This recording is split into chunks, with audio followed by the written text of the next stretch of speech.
إن الحمد لله نحمده ونستعينه ونستغفره ونعوذ بالله من شرور أنفسنا ومن سيئات أعمالنا من يهده الله فلا مضل له ومن يضلل فلا هادي له أشهد أن لا إله إلا الله وحده لا شريك له وأشهد أن محمدا عبده ورسوله يا أيها الذين آمنوا اتقوا الله حق تقاته ولا تموتن إلا وأنتم مسلمون يا أيها الناس اتقوا ربكم الذي خلقكم من نفس واحدة وخلق منها زوجها وبث منهما رجالا كثيرا ونساء واتقوا الله الذي تساءلون به والأرحام إن الله كان عليكم رقيبا يا أيها الذين آمنوا اتقوا الله وقولوا قولا سديدا يصلح لكم أعمالكم ويغفر لكم ذنوبكم ومن يطع الله ورسوله فقد فاز فوزا عظيما أما بعد فإن أصدق الحديث كتاب الله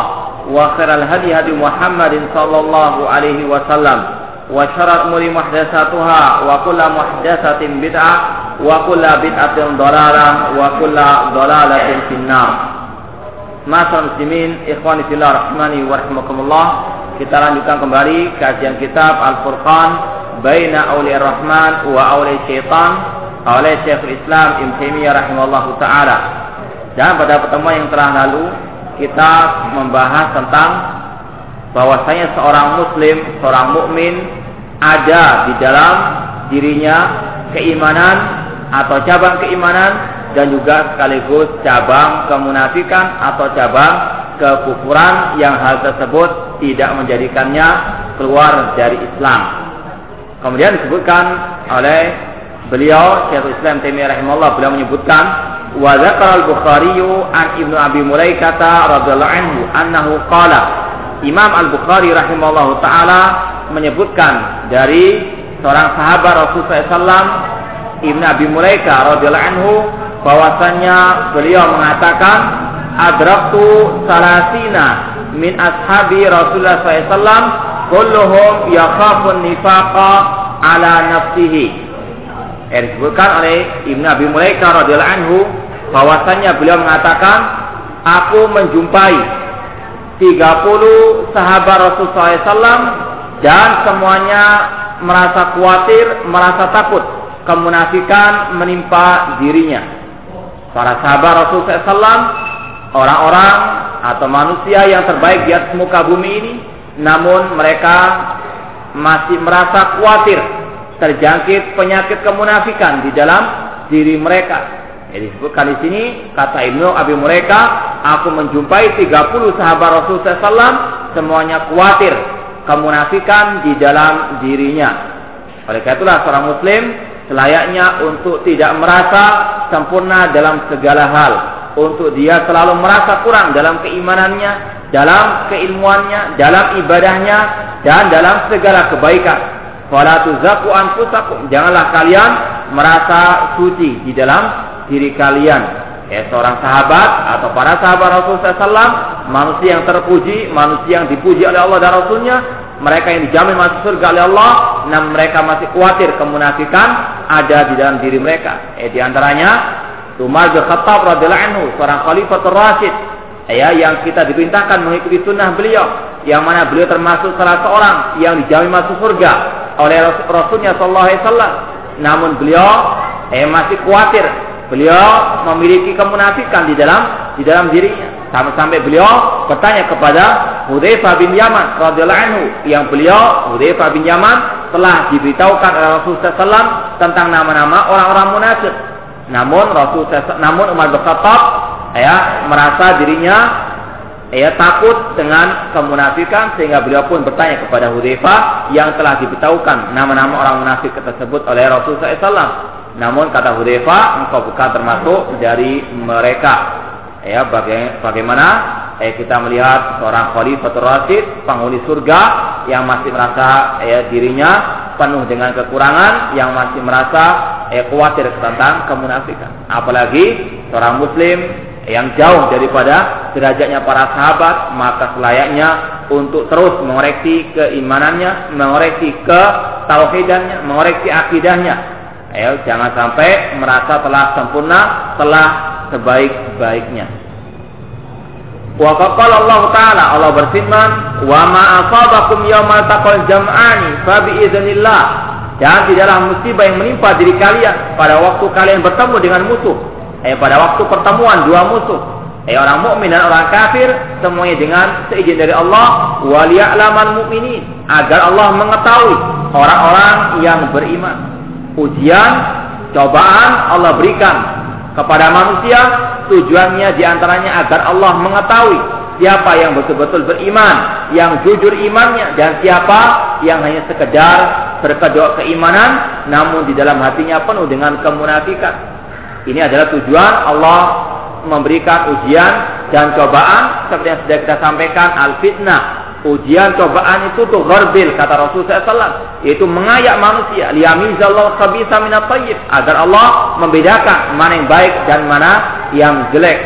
Musibah apapun tujuannya untuk Allah mengetahui, liya'lamal mu'minin, agar Allah mengetahui orang-orang yang beriman, wa liya'lamal ladina nafaqu, dan agar Allah mengetahui siapa orang-orang yang munafiqun tersebut. Wa qila lahum ta'alu qatilu fi sabilillah. Kemudian ketika dikatakan kepada orang-orang munafiqun, berperanglah kalian di jalan Allah, awidfa'u, atau tahanlah diri kalian, belalah diri kalian. Qalu law na'lamu qitalan lattaba'nakum. Mereka orang munafiqun mengatakan, seandainya kami mengetahui ada peperangan, kami akan mengikuti kalian wahai para sahabat. Hum lil kufri yawma idin aqrabu minhum lil iman. Mereka pada waktu itu lebih dekat kepada kekufuran daripada keimanan. Ini diantara ciri orang-orang al-munafiqun. Ucapannya manis, ucapannya didengar oleh manusia. Sebagaimana yang Allah juga firmankan dalam surat Al-Munafiqun, apabila mereka mengatakan suatu ucapan, tujibuka ajsamahum wa yaqulu tasma' liqaulihim, jika mereka mengucapkan suatu ucapan, kalian akan mendengarkan ucapan mereka. Ucapan orang munafiqun terkadang manis, terkadang indah, namun di belakangnya penuh dengan kebusukan, penuh dengan kejelekan. Oleh karena itu seorang muslim wajib untuk berhati-hati dari orang-orang munafiqun tersebut. Faqad ja'ala haula'i ilal kufri aqraba minhum lil iman. Di dalam ayat tersebut Allah menyatakan mereka lebih dekat kepada kekafiran daripada keimanan. Fa'ulima annahum mukhlitun, maka telah diketahui bahwasanya mereka itu mencampur adukan antara keimanan dengan lisan mereka dan dengan kekufuran di dalam hati mereka. Wa kufruhum aqwa, namun kekafiran mereka lebih kuat. Orang munafik masih ada mungkin benih-benih keimanan, namun keimanan tersebut telah dihancurkan oleh kemunafikan mereka. Wa kufrun aqwa, kekafiran mereka lebih kuat. Wa ghairuhum yakunu mukhlitan wa imanu aqwa. Sebaliknya orang mukmin, meskipun di dalam dirinya ada cabang kemunafikan, seperti yang sudah disebutkan dalam hadis Rasulullah SAW, ciri munafik ada 4 kata Rasulullah SAW, yaitu apabila berkata berdusta, apabila berjanji dia tidak menepati, apabila dia mengadakan perdebatan dia berbuat kecurangan, dan apabila dia diberi amanat dia berbuat kecurangan. Ini diantara tanda-tanda atau cabang-cabang kemunafikan yang mana masih ada cabang-cabang tersebut pada diri orang-orang mukminun, meskipun terkadang iman mereka lebih kuat daripada kemunafikannya. Oleh karena itulah mereka masih dikategorikan sebagai orang yang mukmin. Dari sini sudah kita jelaskan bahwasanya bisa tergabung di dalam dalam diri seorang mukmin cabang keimanan dan cabang kemunafikan, cabang keimanan dengan cabang kekufuran, namun kekufuran yang tidak sampai membatalkan keislamannya. Oleh karena itu ini sebagai bantahan juga bagi kelompok-kelompok yang suka mengkafirkan kaum muslimin, atau yang dikenal dengan istilah khawarij oleh para ulama, yang mereka mengatakan iman itu kata mereka seperti satu kesatuan yang utuh. Kalau satu cabangnya hilang, hancur semuanya. Adapun Ahlussunnah mengatakan cabang iman memiliki 70 lebih cabangnya. Al-iman bid'un wa sab'una syu'bah. Iman memiliki 70 lebih cabangnya. Yang paling tinggi adalah ucapan la ilaha illallah, dan yang paling rendah imatatul adza anit thariq. Antara yang paling tinggi dan yang paling rendah ada cabang-cabang yang lainnya. Kalau cabang satu yang jatuh, yang runtuh, maka tidak harus semuanya runtuh semuanya. Bahkan ibarat oleh para ulama sebagaimana pepohonan. Pohon ada ranting-rantingnya banyak sekali, ada cabang-cabangnya. Apakah kalau cabang itu jatuh, kemudian jatuh semua pohon tersebut? Dikatakan tidak. Maka dilihat yang mana yang roboh tersebut, mana yang rusak tersebut. Yang rusak adalah akarnya, ucapan la ilaha illallah, maka bisa rubuh pohon tersebut. Dilihat cabang yang mana yang roboh tersebut, cabang mana yang jatuh, cabang mana atau mana yang rusak daripada pepohonan tersebut. Kalau akarnya la ilaha illallah yang jatuh, yang rusak, maka akan rusak pohon tersebut seluruhnya. Adapun kalau cabang keimanan yang bukan merupakan cabang la ilaha illallah, maka tidak bisa mengeluarkan seorang muslim dari keimanan. Jadi sekali lagi, terkadang bisa terkumpul di dalam diri seorang mukmin atau seorang muslim antara cabang keimanan dengan cabang kekufuran, namun cabang kekufuran yang tidak sampai membatalkan keislamannya. Kemudian dikatakan di sini, wa idza kana awliya Allah humul mu'minuna al-muttaqun fa bihasabi imanil abdi wa taqwa takunu wilayatuhu lillahi ta'ala. Apabila telah diketahui pada pertemuan yang telah lalu dan yang paling pertama kali kita ucapkan, bahwasanya orang-orang yang disebut dengan wali-wali Allah adalah orang-orang yang beriman dan yang bertakwa.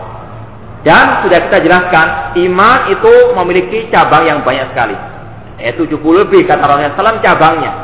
Barang siapa yang banyak melaksanakan cabang-cabang keimanan tersebut, maka dialah yang lebih dekat kepada ketakwaan kepada Allah, dialah yang lebih dekat dengan istilah wali-wali Allah Subhanahu wa ta'ala. Sudah kita jelaskan juga, wali Allah mereka menjalankan kewajiban dan meninggalkan larangan Allah Subhanahu wa ta'ala. Namun antara satu orang dengan orang yang lainnya tidak sama dalam melaksanakan cabang-cabang keimanan tersebut. Kita katakan para sahabat adalah wali-wali Allah, para tabi'un, murid-murid para sahabat adalah wali-wali Allah. Namun tidak sama antara para tabi'in dengan para sahabat Rasulullah SAW. Mereka semuanya adalah wali-wali Allah Subhanahu wa ta'ala. Namun tidak sama antara satu dengan yang lain. Ada perbedaan tingkatan di dalam masalah mengamalkan cabang-cabang keimanan tersebut. Namun semuanya masih dalam kategori orang-orang yang disebut sebagai wali-wali Allah, yang mereka betul-betul beriman dan bertakwa kepada Allah Subhanahu wa ta'ala. Faman kana akmala imanan wa taqwa kana akmala wilayatan lillah. Maka barang siapa yang lebih sempurna iman dan ketakwaannya, maka derajat kewaliannya, maka derajat dia sebagai wali di samping Allah ini lebih sempurna lagi. Abu Bakar As-Siddiq adalah manusia yang paling sempurna keimanannya, yang paling sempurna kewaliannya terhadap Allah Subhanahu wa ta'ala, dibandingkan dengan para sahabat yang lainnya. Meskipun semua para sahabat adalah wali-wali Allah, namun semuanya ada tingkatan-tingkatan. Oleh karena itulah Allah Subhanahu wa ta'ala di akhirat telah menyiapkan surga itu darajat, bertingkat-tingkat. Tingkatan tersebut disesuaikan dengan amal ibadah masing-masing. Sebagaimana Allah berfirman, likullin darajatun mimma amilu. Setiap orang akan mendapatkan derajat di surga kelak sesuai dengan apa yang mereka amalkan. Jadi tidak sama, tidak satu derajat wali Allah di dunia ini, demikian pula tidak satu derajat kedudukan wali Allah di surga kelak. Surga darajat, ada tingkatannya, dan yang paling tinggi adalah surga Al-Firdaus. Demikian pula neraka, Allah sebutkan dan juga disebut oleh Rasulullah darokat. Tingkatannya yang paling rendah itu yang paling pedih siksaannya. Sebagaimana yang Allah sediakan bagi orang-orang al-munafiqun. Innal munafiqina fi darkil asfali minan nar. Orang-orang munafik ada dalam kerak api neraka. Paling bawah, paling pedih. Demikian pula orang kafir, tidak satu tingkatan di neraka. Ada yang kufur, yang kafir, ada juga yang menentang, ada juga memusuhi, ada yang mendolimi. Berbeda dengan yang hanya kafir saja, tidak mendolimi orang lain. Tingkatan-tingkatan yang sangat banyak di dalam api neraka, juga tingkatan dalam surga Allah Subhanahu wa ta'ala. Itu disesuaikan dengan tingkatan mereka pada waktu di dunia. Fanasu mutafadiluna fi wilayatillah azza wa jalla. Syekhul Islam Ibnu Taimiyah mengatakan, manusia bertingkat-tingkat dalam kewaliannya kepada Allah Subhanahu wa ta'ala. Bihasabi tafadulihim fil imani wa taqwa. Sesuai dengan tingkatan mereka dalam iman dan takwa. Namun sekali lagi ukurannya adalah iman dan takwa. Tingkatan-tingkatan manusia bukan diukur dengan status kerjaannya, status jabatannya, status keturunan siapa. Ukuran dalam Islam adalah iman dan takwa. Ini adalah ukuran tentang kewalian seorang muslim kepada Allah Subhanahu wa taala. Wa kadzalika yatafadhaluna fi adawatillah. Kalau orang beriman itu bertingkat-tingkat dalam kewaliannya kepada Allah, demikian pula orang-orang kafir, mereka bertingkat-tingkat pula dalam permusuhannya terhadap Allah Subhanahu wa taala. Bihasabi tafadhuli fil kufri wan nifaq. Sesuai dengan kadar kekafiran dan sesuai dengan kadar kemunafikannya. Oleh karena itulah seorang muslim tidak boleh untuk menyamaratakan semuanya antara satu dengan yang lain, antara mukmin dengan mukmin yang lain, antara orang kafir dengan orang kafir yang lainnya. Jangan mengatakan semua orang kafir wajib untuk dibunuh, semuanya sama. Kita katakan tidak, ada tingkatannya kata Rasulullah SAW. Ada yang mu'ahad, ada yang dhimmi, ada yang kafir harbi. Maka seorang muslim sekali lagi harus betul-betul memahami manusia itu bertingkat-tingkat, tidak satu derajat. Kalau Allah Ta'ala, Allah berfirman, wa idza ma unzilat suratun faminhum man yaqulu ayyukum zadatu hadhi imana.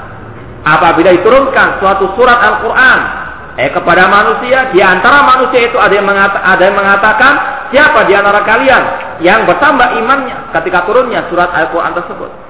Fa'ammal ladzina amanu fazadatuhum imanan wa hum yastabshirun. Adapun orang yang beriman, maka bertambah keimanan mereka dan mereka pun bergembira dengan turunnya surat Al-Quran tersebut atau turunnya Al-Quran. Wa ammal ladzina fi qulubihim maradun fazadatuhum rijsan ila rijsihim wa matu wa hum kafirun. Adapun orang-orang kafir atau orang-orang yang dalam hatinya ada penyakit kekafiran, penyakit kesyirikan, kemunafikan, maka turunnya ayat Al-Quran itu menambah kekufuran mereka di atas kekufuran yang sudah ada dalam diri mereka, dan mereka mati dalam keadaan kafirun. Ini derajat orang beriman, ini derajat orang-orang yang kafir. Orang mukmin ketika turunnya ayat Al-Quran bertambah imannya. Sebagaimana juga Allah firmankan, innamal mu'minuna alladzina idza dzukirallahu wajilat qulubuhum wa idza tuliyat 'alaihim ayatu zadatuhum imana wa 'ala rabbihim yatawakkalun. Sesungguhnya orang-orang beriman apabila disebutkan nama Allah, gemetarlah hati mereka, dan apabila dibacakan ayat Al-Quran, maka bertambahlah keimanan dalam diri mereka, dan mereka pun bertawakal kepada Rabb mereka, Allah Subhanahu wa taala. Nah, orang mukmin bertingkat-tingkat derajatnya, demikian pula orang-orang yang kafir. Demikian pula Allah berfirman, innaman nasi'u ziyadatun fil kufri. Sesungguhnya menunda-nunda bulan-bulan haram itu merupakan penambahan terhadap kekufuran. Antara satu orang kafir dengan yang kafir lain berbeda. Ada yang kufurnya tetap stabil kufur, ada yang semakin hari semakin bertambah kekufurannya. Demikian pula orang mukmin, ada yang stabil, berbuat ibadah apa adanya. Namun yang satunya lagi tidak, yang satu lagi berlomba-lomba dalam kebaikan. Jadi berbeda tingkatan status manusia di sisi Allah, diukur dari keimanan dan ketakwaannya. Demikian pula orang kafir tidak satu derajat, antara satu dengan yang lainnya berbeda. Jangankan antara satu dengan yang lainnya, antara orang satu saja berbeda-beda tingkatannya setiap harinya. Terkadang naik turun, kekufurannya ataupun keimanannya. Wa qala ta'ala, Allah juga berfirman, walladzina ihtadaw zadahum huda wa atahum taqwahum. Dan orang-orang yang mendapatkan petunjuk, kami tambahkan kepada mereka petunjuk, dan kami berikan kepada mereka ketakwaan. Semakin seorang muslim itu berbuat kebaikan, berbuat ketaatan, berbuat amal soleh, ikhlas karena Allah sesuai dengan tuntunan Rasulullah SAW, semakin Allah tambahkan petunjuk tersebut, semakin Allah berikan hidayah dan ketakwaan kepadanya. Oleh karena itulah seorang muslim selayaknya untuk terus mengoreksi keimanannya, untuk betul-betul memperhatikan masalah ibadahnya. Jangan sampai ibadahnya terus turun dan naudzubillah akan hilang dari dirinya. Karena tidak mustahil seorang yang beriman akan murtad dari agama Allah. Tidak mustahil orang yang dahulunya mengatakan ya Allah kemudian kufur kepada la ilaha illallah.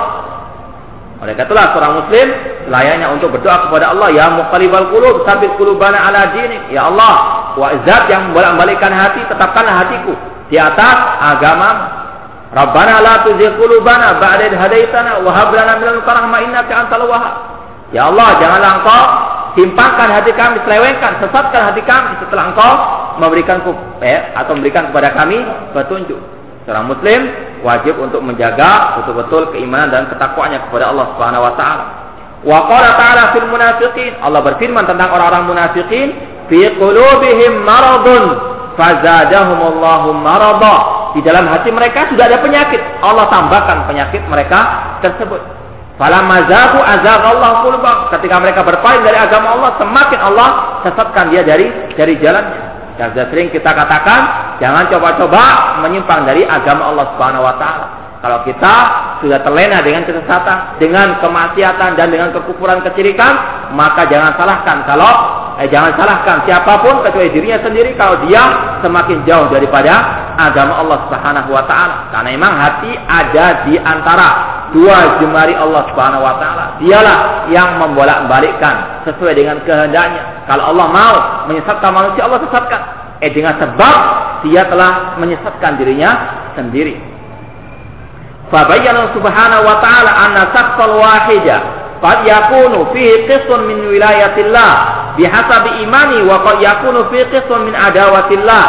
Di dalam ayat-ayat yang tadi kita jelaskan, Allah menjelaskan bahwasanya satu orang atau di dalam satu orang atau dalam diri satu orang itu terdapat tanda-tanda cabang-cabang kewalian kepada Allah, cabang-cabang keimanan dan sesuai dengan keimanannya, dan juga terkadang di dalam dirinya juga bercampur dengan kemaksiatan, kemunafikan, kekufuran atau permusuhan kepada syariat Allah Subhanahu wa taala. Namun sekali lagi ini yang tidak sampai mengeluarkan dari Islam. Terkadang sekali lagi bercampur antara orang-orang mukmin atau antara hati orang mukmin tersebut antara kemaksiatan dengan keimanan, kekufuran dengan keimanan.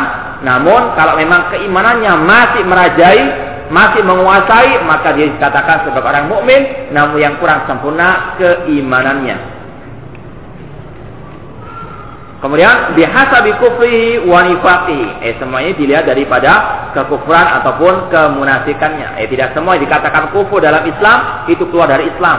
Sekali lagi sudah kita jelaskan, syirik ada dua, syirik kecil, syirik besar. Syirik kecil diantaranya riya, pamer, atau minta dipuji oleh manusia, sum'ah. Sebagaimana Rasul mengatakan, innama akhwafu ma akhafu alaikum asyirkul asghar. Yang aku takuti atas kalian adalah syirik yang kecil. Kata Rasul yaitu ar-riya. Namun ini tidak mengeluarkan pelakunya daripada Islam. Adapun syirik yang berupa syirik besar, menyembah selain Allah, berdoa kepada selain Allah, meminta-minta kepada selain Allah, maka syirik besar yang mengeluarkan pelakunya dari Islam. Demikian pula kekufuran ada dua, kufur besar dan kufur kecil. Kufur besar seperti misalnya menghina Rasulullah SAW, menghina Al-Quran, maka kufur besar yang membuat orang pelakunya murtad dari agama Allah. Kufur kecil diantaranya seorang penguasa yang masih meyakini hukum Islam yang terbaik, namun karena kedudukan, karena syahwat dia tidak menghukum dengan hukum Islam, maka kata Abdullah bin Abbas, ya kufrun duna kufrin, kufur kecil yang tidak mengeluarkan dari Islam. Demikian pula kemunafikan ada dua.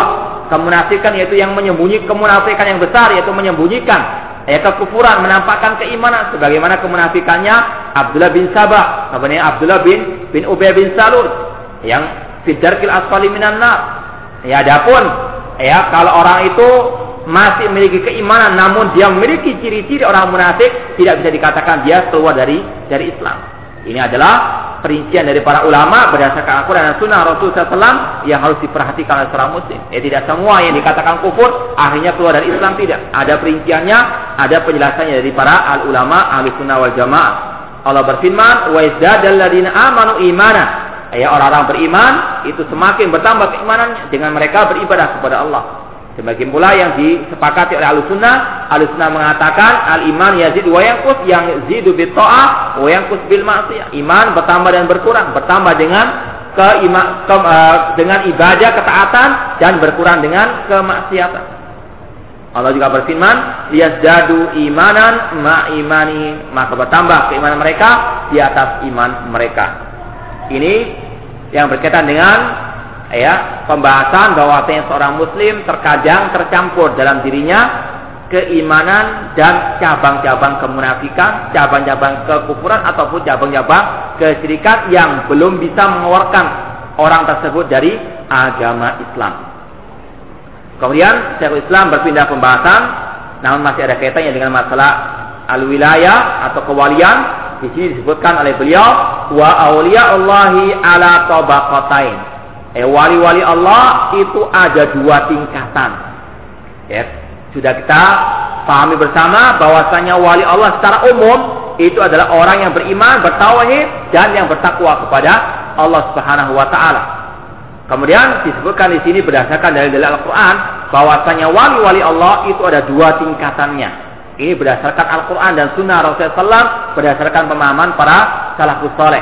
Ini bukan menurut hawa nafsu atau bukan menurut pembagiannya kelompok tasawuf, ya bukan hakikat saya tidak. Namun wali Allah di sini yaitu dalam masalah keimanan dan ketakwaannya dibagi menjadi dua bagian. Disebutkan di sini siapa dua tingkatan wali Allah tersebut. Yang pertama yaitu sabiquna muqarrabun, yaitu orang yang terdahulu, orang yang bersegera, yang selalu berlomba-lomba mendekatkan dirinya kepada Allah sehingga Allah pun mendekatkan dirinya kepadanya.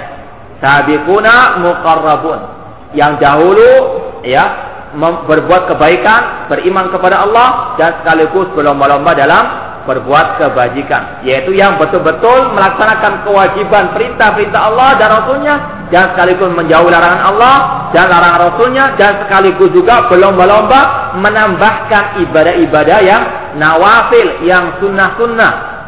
Ini yang pertama, golongan yang tertinggi dari wali Allah, yaitu yang betul-betul menjaga masalah kewajiban dan juga yang mustahab, yang disunahkan. Kemudian yang kedua tingkatan ashabu yamin, golongan kanan, muqtasidun atau yang dikenal dengan muqtasidun, yang pertengahan. Ya, sebagaimana yang Allah firmankan dalam banyak Al-Qur'an, di antaranya dalam surat Fatir, kalau tidak salah 32, Allah berfirman, "Tsumma arsalnal kitaba alladziina safaina min ibadina faminhum dzalimun li nafsihi wa minhum muqtasidun wa minhum sabiqun bil khairati bi idznillah." Kemudian kami wariskan Al-Qur'an kepada hamba-hamba yang kami pilih dari orang yang beriman. Ya, orang beriman dibagi menjadi tiga golongan. Yang pertama yang zalimul li nafsi, yang mendolimi dirinya. Ini bukan termasuk golongan wali-wali Allah yang masuk dalam tingkatan ini, yaitu orang yang berbuat maksiat, meninggalkan perintah dan melaksanakan larangan Allah, yang mendolimi dirinya. Ini bukan termasuk bagian daripada wali-wali Allah yang dimaksud dalam Al-Quran maupun dalam sunnah Rasulullah SAW, karena dia tidak mau melaksanakan perintah dan tidak mau meninggalkan larangan Allah Subhanahu wa taala, terlebih lagi mau melaksanakan yang sunnah. Kemudian wa muqtasidun, yang kedua orang beriman itu muqtasid, yang pertengahan, yaitu kata para ulama yang melaksanakan kewajiban-kewajiban, meninggalkan larangan-larangan, namun dia tidak berlomba-lomba dalam melaksanakan yang mustahab, hanya memfokuskan, memperhatikan masalah yang wajib-wajib saja. Namun dia masuk dalam kategori wali Allah, karena dia melakukan yang diwajibkan dan meninggalkan larangan Allah Subhanahu wa taala. Ini tingkatan yang pertengahan. Yang pertama yang paling bawah yaitu yang zalim, yang mendolimi dirinya dengan berbuat kemaksiatan. Yang kedua yang pertengahan, yang tidak melaksanakan yang mustahab, namun dia memperhatikan melaksanakan yang wajib dan meninggalkan larangan Allah Subhanahu wa taala. Yang tertinggi yaitu tingkatan ya sabiqun bil khairat, yaitu yang selalu berlomba-lomba dalam kebaikan. Sudah melaksanakan kewajiban namun masih kurang, terus berlomba-lomba dalam melaksanakan yang disunahkan. Bahkan hal-hal yang mubah, ya, yang tidak bernilai ibadah, dia niatkan pula untuk beribadah kepada Allah Subhanahu wa taala. Oleh karena itulah waktunya terus untuk beribadah. Ketika dia melakukan sesuatu yang bersifat duniawi, dia niatkan untuk ibadah kepada Allah, sehingga itu pun bernilai ibadah. Setiap langkah, setiap detiknya dia lakukan untuk beribadah kepada Allah. Inilah wali Allah yang paling tinggi tingkatannya, sabiqun bil khairat atau al-muqarrabun. Zakarahumullah fi iddati mawadi' min kitabihi al-aziz. Dua kelompok ini yaitu sabiqun dan muqarrabun dan ashabu yamin atau al-muqtasid banyak Allah sebutkan dalam ayat-ayat Al-Qur'an Al-Karim. Di antaranya dalam surat Al-Waqi'ah dan juga pada akhir surat Al-Waqi'ah. Nanti kita akan atau disebutkan nanti oleh mu'alif ayat-ayatnya. Yang pertama dalam surat Al-Waqi'ah dan juga yang terakhir dari surat Al-Waqi'ah. Kemudian dalam surat Al-Insan. Kemudian dalam surat Al-Mutaffifin. Kemudian juga dalam surat Fatir. Fa inna subhanahu wa ta'ala zakara fil waqi'ati al-qiyamatal kubra fi awwaliha. Ya Allah Subhanahu wa ta'ala di dalam awal surat Al-Waqi'ah, idza waqatil waqi'ah, Allah menyebutkan tentang kejadian yang sangat besar, yaitu yang disebut dengan istilah al-qiyamatul kubra, yaitu hancurkannya muka bumi ini, dijadikannya manusia semuanya binasa. Ini namanya al-qiyamatu al-kubra. Ya Allah menyebutkan dalam surat Al-Waqi'ah pada ayat-ayat yang pertama tentang kiamat yang sebenarnya. Kemudian ada lagi pada akhir surat Al-Waqi'ah Allah menyebutkan tentang kiamat yang kecil, yaitu kematian. Jadi ada istilah dua, kata para ulama, kiamat itu dibagi dua. Al-Qiyamatul Kubra, kiamat yang besar, yaitu dihancurkannya semua manusia makhluk yang ada di muka bumi ini. Kullu man 'alaiha fan, setiap yang ada di muka bumi ini semua akan dibinasakan Allah Subhanahu wa taala. Ini pada waktu hari kiamat ditiupkannya sangkakala. Kemudian ada istilah lagi al-qiyamatus sughra, kiamat yang kecil, yaitu kematian seorang manusia. Seorang manusia kalau mati, kata para ulama, idza matal insan qamat qiyamatuhu, maka itulah hari kiamat baginya. Ini diistilahkan ada dua, qiyamatul kubra dan qiyamatus sughra. Ini disebutkan dua-duanya di dalam surat Al-Waqi'ah. Pada awal-awal surat Al-Waqi'ah disebutkan tentang kiamat kubra, dan yang terakhir dalam surat Al-Waqi'ah itu disebutkan tentang qiyamatu as-sughra. Kita baca ayat-ayatnya. Allah berfirman, idza waqa'atil waqi'ah, apabila terjadi hari kiamat. Laisa liwaqa'atiha kadhiba, terjadinya kiamat itu tidak dapat didustakan. Pasti akan terjadi. Khafidatur rafi'ah, pada hari kiamat itulah manusia ada yang direndahkan oleh Allah Subhanahu wa taala dan ada yang ditinggikan derajatnya oleh Allah Subhanahu wa taala. Ini adalah suatu kejadian, suatu musibah yang terbesar bagi orang-orang yang kafir, namun sebagai kabar gembira bagi orang-orang yang beriman. Khafidatur rafi'ah, hari itu pada hari kiamat itulah Allah membinasakan, menghinakan orang-orang kafir dan orang-orang munafik, orang musyrik ataupun al-bidah, orang berbuat kemaksiatan, dan Allah mengangkat derajat orang yang beriman dan yang berilmu. Kemudian idza rujjatil ardu rajja, apabila bumi digoncangkan sedahsyat-dahsyatnya. Bahkan sudah pernah kita sampaikan dalam surat Al-Hajj, Allah berfirman, ya ayyuhan nasu taqu rabbakum inna zalzalatas sa'ati syai'un 'adzim. Bahwasanya wahai manusia, bertakwalah kepada Allah Subhanahu wa taala, sesungguhnya kegoncangan pada hari kiamat itu sangatlah dahsyat sekali. Dalam surat Al-Hajj yang diteruskan Allah Subhanahu wa taala, yauma tarawnaha tadhalu kullu murdi'atin amma arda'at wa tadau kullu dzati hamlin hamlaha wa taran nasa sukara wa ma hum bisukara walakinna azaballahi syadid. Ingatlah pada hari ketika kamu melihat kegoncangan itu, lalailah semua wanita yang menyusui anaknya dari anak yang disusuinya. Bagaimana seorang ibu melalaikan anaknya yang sangat dia cintai karena dahsyatnya hari kiamat tersebut. Dan gugurlah kandungan segala wanita yang hamil. Orang yang hamil semua gugur dikarenakan goncangan yang sangat keras tersebut. Dan kamu lihat manusia dalam keadaan mabuk, pada mereka tidak mabuk, akan tapi azab Allah sangat keras pada waktu itu. Dan tidak ada yang mendapat di hari kiamat kecuali syirarul khalqi. Kata Nabi SAW, ada dua manusia yang akan mendapatkan hari kiamat kelak. Orang-orang beriman sebelum terjadinya hari kiamat, sebelum dihancurkannya bumi ini, Allah mewafatkan orang-orang beriman dengan Allah mengutus angin yang tidak menyentuh hati orang yang memiliki keimanan meskipun sebesar biji atom, kecuali dia akan diwafatkan Allah Subhanahu wa taala. Kemudian tinggallah manusia-manusia yang kafir, manusia-manusia yang musyrik, manusia-manusia yang munafik, maka mereka lah yang akan merasakan bagaimana pedihnya hari kiamat tersebut. Orang beriman yang meskipun sedikit imannya tidak akan merasakan adanya hari kiamat tersebut. Yang ada, kata Rasulullah, yaitu orang-orang yang kafir. Kemudian Allah berfirman dalam surah Al-Waqi'ah tadi, wa busatil jibalu basa, dan gunung-gunung dihancurkan sehancur-hancurnya. Maka jadilah fakanat habaan mumbassa, maka jadilah dia debu yang bertebangan. Wa kuntum azwajan salasa, dan kamu menjadi 3 golongan. Manusia menjadi 3 golongan. Yang pertama, fa ashabul maimanati ma ashabul maimanah, yaitu golongan kanan. Alangkah mulianya golongan kanan itu. Ini yang sudah kita jelaskan tadi, yaitu yang muktasib, golongan kanan yang melaksanakan perintah, menjauhi larangan, namun tidak berlomba-lomba dalam melaksanakan yang disunahkan, mencukupkan dengan yang wajib saja. Kemudian wa ashabul mas'amati ma ashabul mas'amah, dan golongan yang kiri, alangkah sengsaranya golongan kiri tersebut, yaitu orang-orang yang mendolimi dirinya sendiri. Kemudian wasabiquna sabiqun, dan orang-orang yang paling dahulu beriman, yang paling dahulu melaksanakan kewajiban, yang paling dahulu melaksanakan yang mustahab. Mereka lah yang paling dulu masuk ke dalam surga Allah Subhanahu wa taala. Ulaikal muqarrabun. Mereka lah orang-orang yang didekatkan kepada Allah Subhanahu wa taala. Allah tidak akan mungkin menjadikan seorang menjadi wali, menjadikan orang yang paling dekat dengannya kecuali mereka-mereka yang betul-betul mendekatkan dirinya kepada Allah Subhanahu wa taala. Kemudian fi jannatin na'im, mereka ada dalam surga kenikmatan. Sullatun minal awwalin, segolongan besar dari orang-orang yang terdahulu, wa qalilun minal akhirin, dan segolongan kecil dari orang-orang yang kemudian.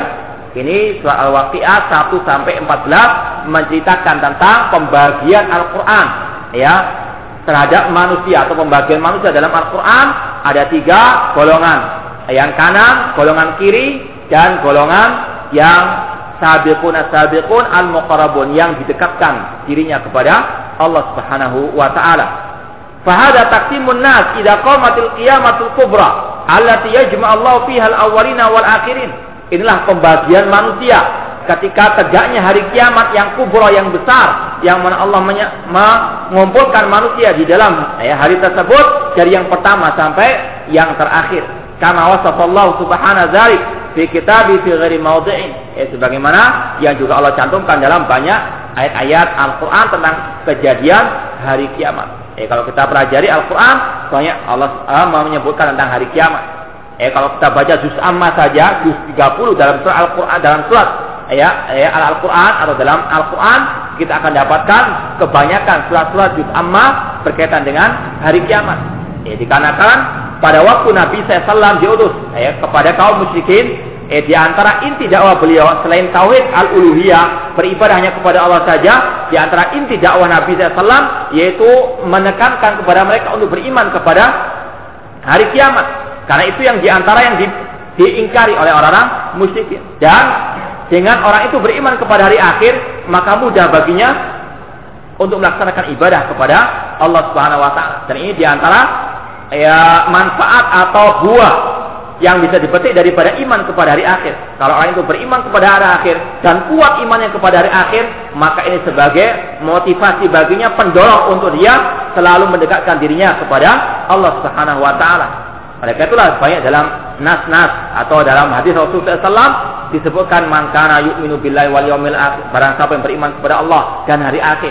Kata ulama di antaranya bahwasanya disebutkan iman kepada hari akhir untuk memotivasi manusia berlomba-lomba menyiapkan diri pada hari kiamat kelak untuk dia mendapatkan kenikmatan. Kalau orang itu tidak beriman kepada hari akhir, tidak ada niat untuk berbuat kebaikan. Yang dia pikirkan adalah apa yang ada sekarang ini, tidak memikirkan yang akan datang daripada surga ataupun neraka Allah Subhanahu wa taala. Oleh karena itulah seorang muslim betul-betul diwajibkan untuk mengimani tentang hari kiamat. Itu diantaranya dengan dia mempelajari ayat-ayat Al-Quran yang berkaitan dengan azab Allah Subhanahu wa taala di hari kiamat kelak. Kemudian pada akhir surat Al-Waqiah Allah menyebutkan juga tentang pembagian manusia, pembagian manusia dan juga pembagian wali-wali Allah di dalam Al-Quran yang berkaitan dengan kematiannya manusia. Allah berfirman dalam akhir surat Al-Waqiah tadi, di sini disebutkan dalam surat Al-Waqiah 83 sampai 96, Allah berfirman, "Falaula idza balaghatil hulqum." Maka mengapa ketika nyawa sampai di kerongkongan. Ini tentang kiamat as-sughra, kiamat yang kecil, yaitu meninggalnya seorang manusia. Maka mengapa ketika nyawa sampai di kerongkongan, wa antum hina idzin tanzurun, padahal kamu ketika itu melihat. Disebutkan oleh sebagai ulama tafsir, yaitu orang yang sakaratul maut, dia melihat melihat malaikat pencabut nyawa. Wa antum hina idzin tanzurun, dan kalian melihat pada waktu itu, yaitu melihat para malaikat yang mencabut nyawanya. Wa nahnu aqrabu ilaihi minkum walakin la tubsirun, dan kami lebih dekat kepadanya daripada kamu, tetapi kamu tidak melihat. Ini ada khilaf ada para ulama siapa yang dikatakan dekat di sini. Ada yang mengatakan Allah yang dekat kepada orang yang telah meninggal dunia atau yang sakaratul maut. Ada juga yang mengatakan nahnu, kami di sini adanya para malaikat. Meskipun kalau seandainya itu Allah yang dekat kepada manusia, namun bukan kedekatan seperti yang diyakini oleh seorang ahli sufi atau orang-orang tasawuf, yang mengatakan Allah menyatu dengan makhluknya. Ya, Allah ada di atas arsy, namun Allah bisa dekat kepada hambanya sesuai dengan apa yang Dia inginkan. Tidak bersatu dengan zatnya menempel dengan manusia. Falaula in kuntum ghaira madinin, maka mengapa jika kamu tidak dikuasai oleh Allah? Tarji'unaha in kuntum shadiqin, mengapa kamu tidak mengembalikan nyawa itu kepada tempatnya jika kamu adalah orang-orang yang benar? Kemudian fa amma in kana minal muqarrabin, adapun jika orang yang mati tersebut orang-orang yang didekatkan kepada Allah, ini golongan yang paling tinggi derajatnya dari wali-wali Allah, yaitu al-muqarrabin atau al-muqarrabun, maka apa balasannya? Farauhu wa rayhanu wa jannatu na'im, maka dia memperoleh ketentraman dan rezeki serta surga kenikmatan. Kemudian bagian yang kedua, wa amma in kana min ashabil yamin, pembagian wali Allah tadi al-muqarrabun ini yang paling tinggi, dan yang kedua adalah ashabul yamin. Dan adapun jika dia termasuk golongan kanan, fa salamul laka min ashabil yamin, maka keselamatan bagimu karena kamu dari golongan kanan ashabil yamin. Dan wa amma in kana minal mukazzibin adh-dhalin, adapun jika dia termasuk golongan orang yang mendustakan Nabi sesat, fa nuzulun min hamim, maka dia mendapat hidangan air yang mendidih, wa tasliyatu jahim, dan dia dibakar di dalam api neraka. Inna hadza lahu haqqul yaqin, sesungguhnya yang disebutkan ini adalah suatu keyakinan yang benar. Maka wajib seorang muslim meyakini manusia ada 3 golongan sesuai dengan amal ibadahnya, sesuai dengan imannya. Al-muqarrabun yang melaksanakan kewajiban, meninggalkan larangan, dan sekaligus melaksanakan yang mustahab, yang disunah-sunahkan, yang dianjurkan oleh Rasulullah SAW. Dan mereka mendapatkan banyak kenikmatan lebih daripada manusia yang lainnya. Kemudian golongan yang kedua yaitu ashabul yamin, yang melaksanakan perintah Allah, melaksanakan atau meninggalkan larangan Allah, namun mereka tidak berlomba-lomba dalam melaksanakan yang mustahab, maka tetap mereka mendapatkan pahala atas amal ibadahnya tersebut. Namun yang ketiga yaitu yang mendustakan, yang sesat di muka bumi ini, maka balasannya azab yang sangat pedih. Naudzubillah min dzalik. Ini adalah suatu hal yang kata Allah Subhanahu wa taala, inna hadza lahu haqqul yaqin, ini adalah suatu hal keyakinan yang wajib untuk dibenarkan, dan itu pasti benar. Fasabbih bismi rabbikal azim. Ini adalah pembagian Al-Qur'an terhadap wali-wali Allah Subhanahu wa taala. Pembagian tentang hal ini harus berdasarkan Al-Qur'an dan Sunnah Rasulullah SAW.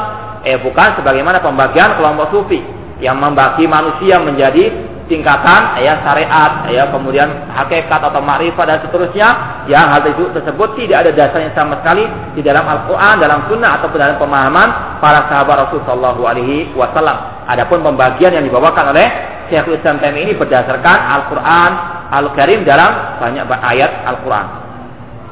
Demikian pula disebutkan di sini dalilnya tentang pembagian ini dalam surat Al-Insan. Dalam surat Al-Insan Allah berfirman, inna hadainahu sabila imma syakiran wa imma kafura. Yang artinya, bukankah telah datang atau setelahnya, sesungguhnya kami telah menunjukinya jalan yang lurus, ada yang bersyukur dan ada pula yang kafir. Inna a'tadna lil kafirina salasila wa aghlalan wa sa'ira. Sesungguhnya kami menyediakan bagi orang-orang kafir rantai, belenggu dan neraka yang menyala-nyala. Balasan bagi mereka-mereka yang termasuk ashabus shimal, golongan yang kiri. Innal abrara yasrabuna min ka'sin kana mizajuha kafura. Adapun golongan orang-orang beriman, yaitu orang yang berbuat kebaikan, mereka meminum min ka'sin, dari gelas yang berisi minuman yang campurannya adalah air kafur.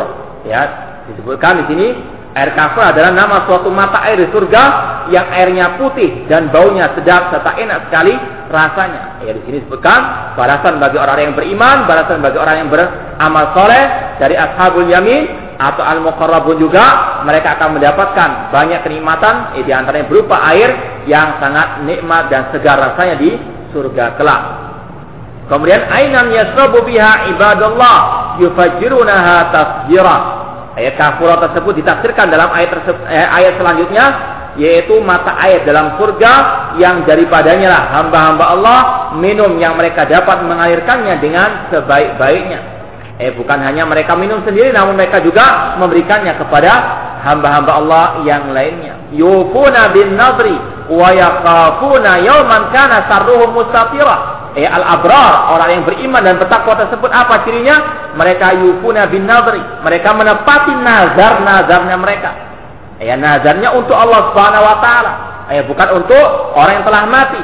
Ya, nazarnya untuk Allah dan mereka menepatinya kalau itu memang suatu hal yang baik. Memang secara asal kata Rasulullah SAW bahwasanya nazar itu tidaklah dilakukan kecuali orang yang bakhil. Ya, orang nazar itu mengatakan misalnya saya kalau lulus ujian misalnya bagi seorang mahasiswa, bagi seorang siswa misalnya kalau dia mau ujian mengatakan kalau saya ujian nanti saya akan puasa Senin dan Kamis misalnya. Seolah-olah kalau tidak lulus tidak akan puasa. Makanya kata Rasulullah tidaklah nazar itu dikeluarkan kecuali dari orang yang bakhil, yaitu bakhil dalam masalah ibadah, tidak beribadah kecuali kalau ada balasannya.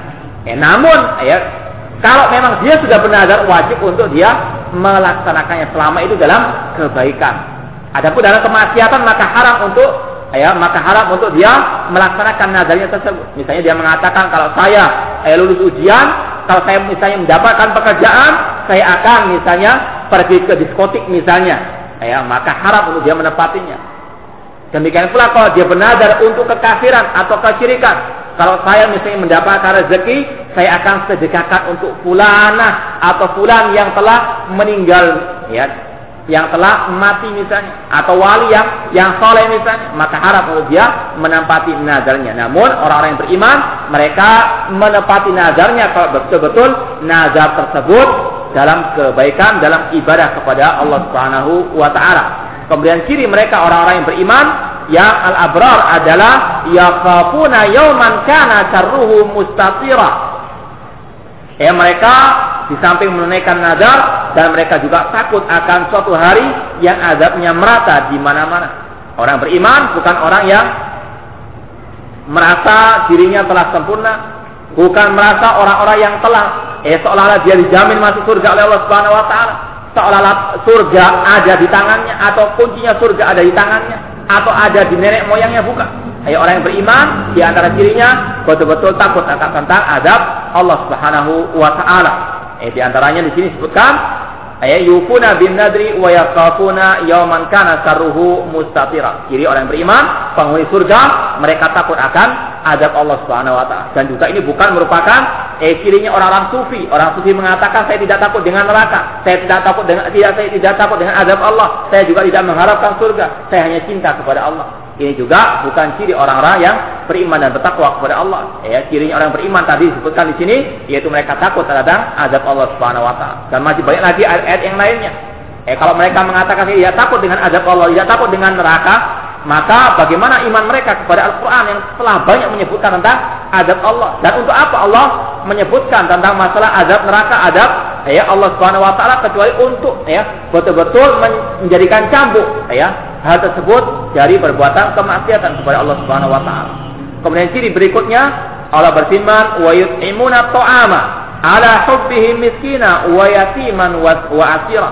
Dan mereka penghuni surga tersebut memberikan makanan yang disukainya kepada orang-orang yang miskin. Di sini memberikan makan kepada orang miskin, orang anak yatim dan orang-orang yang ditawan, dan memberikan makan yang mereka sukai, bukan yang basi, bukan yang tidak mereka sukai.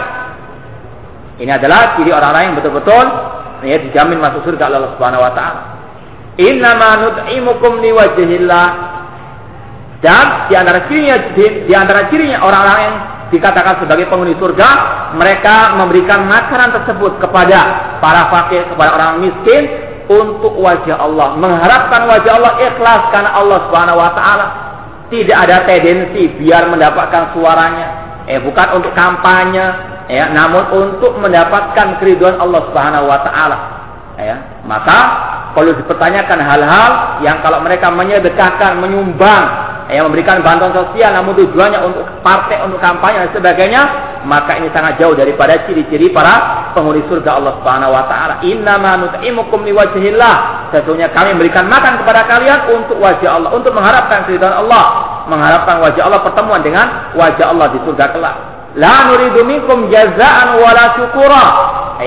Penghuni surga pada waktu di dunia mengatakan la nuridu minkum jaza. Kami tidak mengharapkan kalian membalas kami, atau tidak mengharapkan terima kasih, tidak mengharapkan suara kalian. Maka naudzubillah min dzalik, kalau kita bandingkan dengan keadaan sebagian caleg-caleg yang masya Allah pada waktu mau kampanye, mau menyumbangkan, ketika gagal ditarik lagi sumbangannya. Naudzubillah min dzalik. Para penghuni surga mereka mengatakan la nuridu minkum jazaan wala syukura, tidak mengharapkan sedikit pun balasan dari mereka-mereka yang dibantu, betul-betul ikhlas dari hatinya. Innama nakhafu min rabbina yawman abusan qamtarira, sesungguhnya kami takut akan azab Tuhan atau azab Allah pada suatu hari yang di hari itu orang-orang yang bermuka masam penuh kesulitan. Mereka beriman, mereka beribadah, namun sekaligus mereka juga takut akan azab Allah Subhanahu wa taala. Ini kira orang beriman. Takut kepada Allah bukan karena dosanya, bukan, namun betul-betul mereka merasa kurang. Padahal mereka sudah berbuat kebaikan, namun mereka masih kurang. Inilah orang yang beriman, ada rasa khauf dan rasa roja, mengharapkan pahala Allah dan takut akan azab Allah Subhanahu wa taala. Tidak terus mengharapkan dan tidak terus takut, namun harus diseimbangkan antara rasa takut dan berharap surga Allah, takut akan azab Allah Subhanahu wa taala. Sedikit lagi, muttaqina fiha 'alal ara'ik, di dalamnya atau disebutkan di sini fawaqahum Allah syarra dzalikal yaum wa laqahum nadratan wa surura, maka Allah memelihara mereka dari kesusahan hari itu. Kalau manusia berbuat kebaikan, takut kepada hari akhirat, maka pasti Allah akan menjaga mereka, melindungi mereka dari azab Allah Subhanahu wa taala. Dan Allah akan berikan kepada mereka kejernihan wajah dan kegembiraan pada hati manusia. Yauma tabyaddu wujuh wa taswaddu wujuh, pada hari kiamat wajah manusia terbagi menjadi dua, wajah-wajah yang berseri, kata Abdullah Abbas, yaitu wajah-wajahnya ahli sunnah, wa taswaddu wujuh al bidah, dan yang bermuka masam, yang hitam kelam adalah wajahnya ahli bidah, yaitu utama juga orang-orang kafir, orang musyrik, orang munafik, dan diantaranya juga orang ahli bidah. Maka seorang muslim wajib untuk betul-betul meraih surga Allah, meraih kenikmatan yang Allah janjikan di surga kelak. Wallahu ta'ala wa da'wana alhamdulillahirabbil alamin. Wassalamualaikum warahmatullahi wabarakatuh.